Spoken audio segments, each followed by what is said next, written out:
మీకు ఎక్కువ నచ్చేది ఏంటి? తీసిన ప్రతి షాట్స్ మోహన్ లాల్ ఉన్న ఫుల్ లెంగ్త్ ఉన్నంత వరకు స్క్రీన్ ప్రెసెన్స్ అయినది. తర్వాత మొత్తం అందరు యాక్టింగ్ ఇచ్చేపడేసి. మోహన్ లాల్ ఎంట్రీస్ ఎట్లా ఉన్నాయి?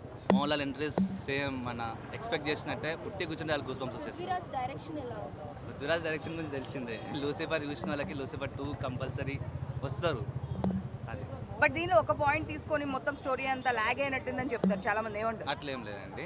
అంటే ఒక్కొక్క క్యారెక్టర్ని రివీల్ చేసేటప్పుడు మనకి లాగ్ అనిపిస్తుంది, కానీ లూసిఫర్ గాడ్ ఫాదర్ చూసినాక మనకి చాలా అనిపిస్తుంది. లైక్ దాంట్లో కొంచెం మెయిన్ ఫోకస్ చిరంజీవి గారిని చూపించారు. దీంట్లో అట్లా కాదు, ఒక్కొక్క క్యారెక్టర్కి ఏం క్యారెక్టర్ది స్పెషాలిటీ అని చూపించారు. దానికి నెక్స్ట్ పార్ట్ కూడా ఉందంటారు, దాని గురించి ఏమైనా రివీల్ చేశారా? నెక్స్ట్ పార్ట్ గురించి చిన్న గ్లిమ్స్ ఇచ్చారు, ఉంటుంది అని చెప్పేసి లాస్ట్లో రివీల్ అవుతుంది. దాంట్లో ఇంకో ఎవరైనా స్పెషల్ ఎంట్రీ ఉంది అట్లా అంటున్నారు. అంటే ఇది స్టార్టింగ్ స్పెషల్ ఎంట్రీ ఉంది, అంటే క్యామియో వస్తూ ఉన్నప్పుడు దాన్ని బట్టి ఎంట్రీస్ వస్తూ ఉంటుంది కదా.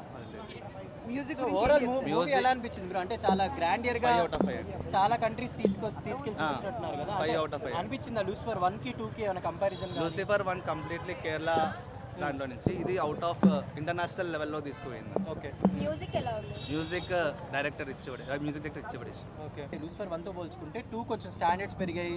స్టాండర్డ్స్ చాలా ఏమన్నా ఇంప్రూవ్మెంట్ కానీ అలా ఏమన్నా? స్టోరీ ఇంప్రూవ్మెంట్ ఏం లేదు, అదే వాళ్ళ ఐయుఎఫ్ పైన పోతుంది సినిమా కూడా. దాంట్లో ఒక్కొక్క క్యారెక్టర్కి దాని స్పెషాలిటీ చూపించారు. అంటే స్టార్టింగ్ కేరళ, సో అక్కడ ఎలా అనిపించింది? అంటే రిసీవింగ్ కానీ అక్కడ అంటే వాళ్ళకి ఇక్కడ మేము పోయిన స్క్రీన్ మొత్తం క్లాప్స్తో మునిగిపోయింది. అంటే మనకి వినిపించాలన్న క్లాప్సే మొత్తం. I think much more elevations ఇచ్చుకోలేదని అని అనిపించింది. ఎలివేషన్సే ఉన్నాయన్న. జస్ట్ లాస్ట్ ఇద్దరు కలిసినప్పుడే కొంచెం ఎలివేట్ లేదండి. అంటే మాక్సిమం హీరో అని మోహన్ లాలే ఉండే, డైరెక్టర్ పృథ్వీరాజ్. అదే కానీ పృథ్వీరాజ్ క్యామియో ఫస్ట్ పార్ట్లో క్యామియో ఉంది. వాట్ అబౌట్ పృథ్వీరాజ్ అని చెప్పేసి సినిమాలో చెప్తున్నారు. ఇక లాలెటన్ అంటే మోహన్ లాల్ స్క్రీన్ మొత్తం ఆయనదే. హిందీ రాని అంటే దాంట్లో ఫస్ట్ ఆల్రెడీ ఇంటర్వ్యూలో చెప్పినట్టే 41 minutes first half an hour మొత్తం హిందీలోనే ఉంటుంది. తర్వాత సబ్ టైటిల్స్ ఉంది, మనకి సబ్ టైటిల్ ఆడియో అవసరం లేదు, విజువల్ చాలు.